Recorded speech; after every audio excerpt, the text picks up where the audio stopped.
Hello friends, कैसे हैं आप सब। आज हमने कॉज एंड इफेक्ट स्टार्ट करना है। लॉकडाउन की सीरीज में हमारा नेक्स्ट टॉपिक है कॉज एंड इफेक्ट। ये हर एक पेपर में आता है और ये क्रिटिकल रीजनिंग का एक पार्ट है। ठीक है। अब कॉज एंड इफेक्ट में अलग अलग तरह से क्वेश्चन आते हैं, जिसमें से हम दो टाइप्स आज कवर करेंगे। नेक्स्ट टाइप अगले आने वाले सेशंस में करेंगे। चलिए, अब कॉज एंड इफेक्ट जैसे कि चैप्टर का नाम ही बता रहा है, मुझे बताना है कौन सा कॉज है और कौन सा इफेक्ट है। क्लियर। हमारे पास दो इवेंट्स होंगे, इवेंट ए इवेंट बी, और नीचे 4 या 5 ऑप्शंस होंगे। अब पहला क्वेश्चन देखते हैं और देखते हैं ऑप्शंस कैसे आती है। चलिए, फर्स्ट क्वेश्चन है, गवर्नमेंट ने डिसाइड किया है कि वो part of food grain stock public distribution system के थ्रू बांटेगी किनको, जो पॉवर्टी लाइन से नीचे हैं। Event B, there has been bumper kharif crop for the last 2 seasons में बहुत सारे बम्पर खारिफ क्रॉप आए। अब मुझे इन दोनों को रिलेट करना है। अब रिलेट कैसे करेंगे, इन दोनों में से एक कॉज होगा और दूसरा उसका इफेक्ट होगा, तो ऐसे रिलेट करना है। तो सोचना है कि कौन सा कॉज है और कौन सा इफेक्ट है। अगर पहला कॉज है और दूसरा इफेक्ट है तो आंसर मार्क करेंगे। देखिए, आपके पास यहां लिखा हुआ है मार्क आंसर ए अगर पहला कॉज और दूसरा क्या है, इफेक्ट। मार्क आंसर बी अगर बी कॉज है और ए इफेक्ट है।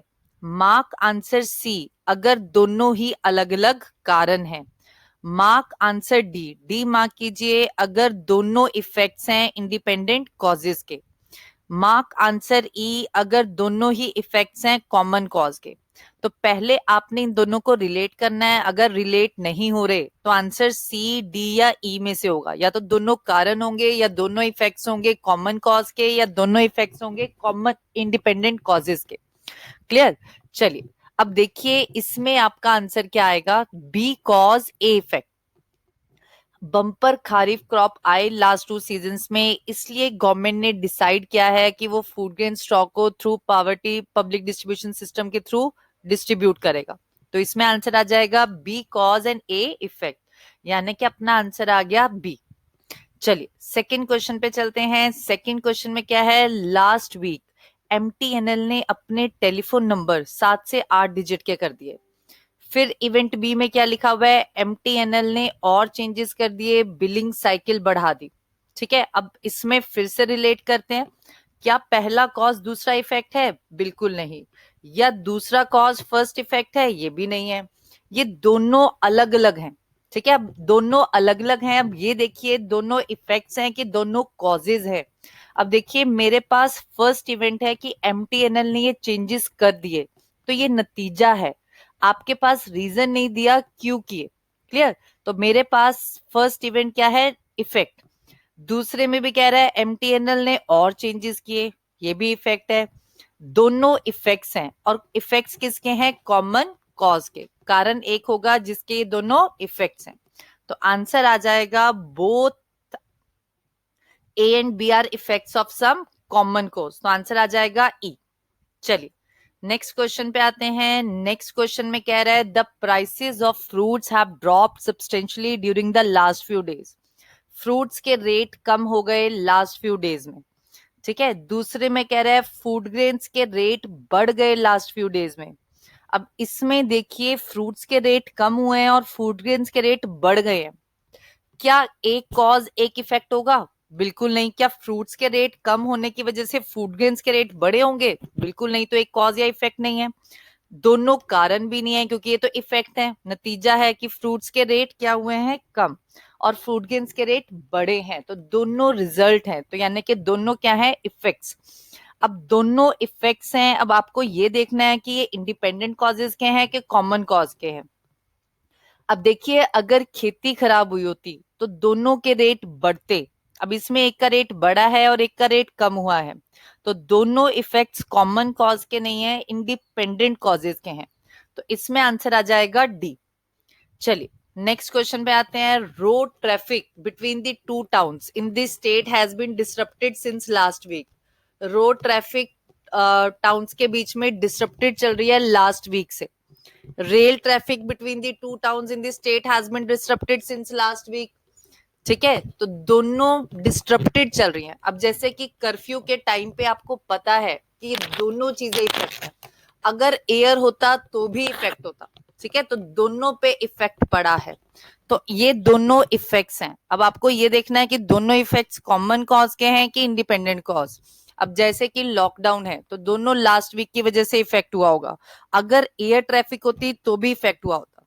तो इसमें आंसर आ जाएगा दोनों इफेक्ट्स हैं कॉमन कॉज के, तो आंसर आ गया ई। चलिए नेक्स्ट क्वेश्चन पे गए। Heavy showers are expected in the city during the next 48 hours. अगले 48 घंटों में बहुत बारिश होने वाली है। इवेंट बी में कह रहा है inter club cricket tournament scheduled for the week was called off. ये होना था, ये कैंसिल कर दिया गया।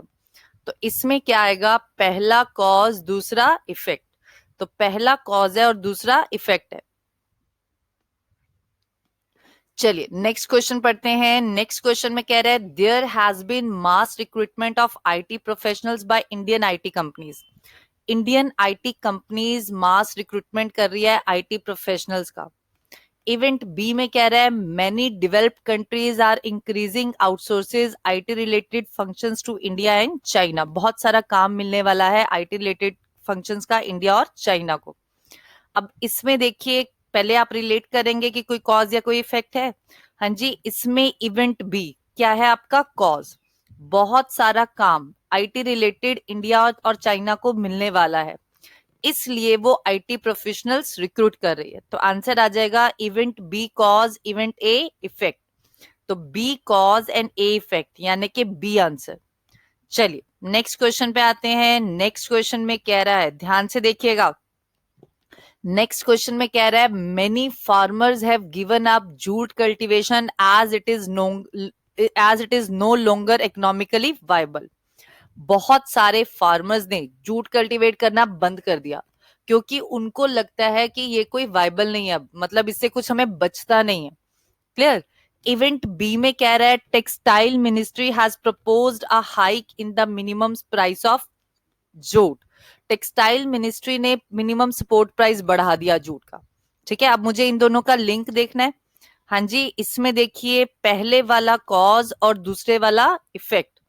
बहुत सारे फार्मर्स ने जूट कल्टीवेट करना बंद कर दिया। इवेंट बी टेक्सटाइल मिनिस्ट्री ने मिनिमम सपोर्ट प्राइस बढ़ा दिया, तो ताकि लोग कल्टीवेट करें। तो इसका आंसर आ जाएगा ए cause be effect.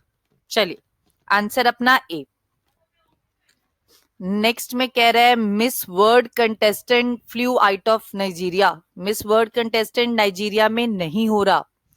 Event B, a riot broke out in the capital of Nigeria when some people of a particular community became rampant against the dissemination of Western culture in the capital. अब देखिए miss world contestant Nigeria में नहीं हो रहा। Event B, a riot broke out। ठीक है, तो एक रायट ब्रोक आउट हुआ जिसकी वजह से मिस वर्ल्ड कंटेस्टेंट नाइजीरिया में नहीं हो रहा। तो इसमें आएगा बी कॉज ए इफेक्ट। तो आंसर आ गया बी। नेक्स्ट पे आते हैं। हाँ जी, नेक्स्ट इवेंट है पहला government is considering the possibility of involving private sector companies in highway construction projects. Government सोच रहा है कि उसको प्राइवेट सेक्टर कंपनीज को इन्वॉल्व करना पड़ेगा बड़े बड़े कंस्ट्रक्शन प्रोजेक्ट्स में। इवेंट बी में कह रहा है the implementation of many highway projects undertaken by government agencies is behind schedule in various states. वो काम पीछे चल रहा है। ठीक है, सरकार को लग रहा है कि जो काम वो करा रही है गवर्नमेंट एजेंसी से वो पीछे चल रहा है, इसलिए वो प्राइवेट सेक्टर कंपनीज को इन्वॉल्व कर रही है। तो आंसर आ जाएगा बी कॉज ए इफेक्ट। तो बी कॉज ए इफेक्ट मतलब बी आंसर। हाँ जी, मुझे लग रहा है आप सबको समझ आ रहा होगा। चलिए नेक्स्ट क्वेश्चन पे आते हैं। The price of aircraft fuel has risen during the past few months. जो प्राइस है एयरक्राफ्ट फ्यूल का वो बढ़ गया है पिछले कुछ महीनों में। दूसरे में कह रहा है many passenger airlines in India have been forced to cut their airfares by about 10%। बहुत सारे पैसेंजर एयरलाइंस को बोला गया है कि अपने किराए कम कर दीजिए। अब देखिए कुछ बच्चे इसका आंसर मार्क कर देते हैं कि पहला कॉज है और दूसरा इफेक्ट है, जबकि इसमें कॉज एक इफेक्ट आंसर नहीं आएगा। अब देखिए एयरक्राफ्ट फ्यूल का रेट बढ़ा है तो किराया कम कैसे होगा? किराया तो बढ़ाना पड़ेगा ना, अगर पीछे से फ्यूल महंगा आ रहा है तो किराया भी तो बढ़ेगा। तो इसमें एक कॉज एक इफेक्ट नहीं है, दोनों कॉजेज भी नहीं है, क्योंकि मुझे कोई कारण नहीं बताया, मुझे नतीजा बताया है। मुझे नतीजा बताया गया है कि जो प्राइस है एयरक्राफ्ट फ्यूल का वो बढ़ गया है। ठीक है, तो ये रिजल्ट है, तो दोनों इफेक्ट्स हैं।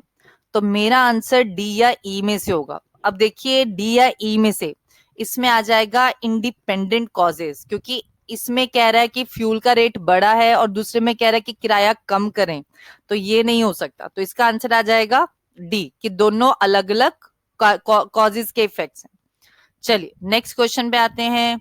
11th, दिस ईयर जो कट ऑफ परसेंटेज है admission to junior colleges have increased over the last year. इस साल जो कट ऑफ परसेंटेज है वो ज्यादा गई है लास्ट ईयर से। ठीक है, दूसरा है this year performance of students in 10th final exam was considerably higher than the previous year. इस साल जो परफॉर्मेंस है वो बच्चों की अच्छी थी। ठीक है, तो अब इसमें आंसर आएगा B cause A effect. Performance अच्छी थी, पेपर इजी था, तो कट ऑफ ज्यादा गई, बच्चे इंटेलिजेंट थे, तो बी कॉज ए इफेक्ट। तो आंसर आ जाएगा बी।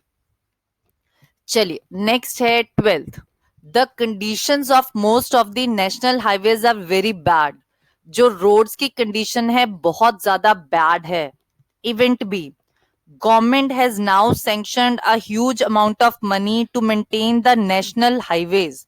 गवर्नमेंट ने सैंक्शन किया है ह्यूज अमाउंट ऑफ मनी ताकि नेशनल हाईवेज को मेंटेन कर सके। अब इस क्वेश्चन में तो साफ साफ दिख रहा है कि पहला कॉज है, दूसरा इफेक्ट। रोड्स की कंडीशन अच्छी नहीं थी, इसलिए सरकार ने उसको मेंटेन करने के लिए ह्यूज अमाउंट ऑफ मनी दिया। तो पहला कॉज, दूसरा इफेक्ट। तो क्या आंसर मार्क करेंगे? ए।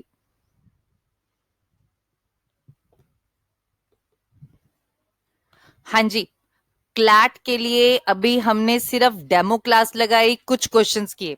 अगर आपको हमारा क्लैट का प्रीमियम बैच ज्वाइन करना है तो हमारा नंबर ये है, आप इस पर कांटेक्ट कर सकते हैं, क्लैट के बैचेस के लिए भी एंड पीयू लॉ के बैचेस के लिए भी।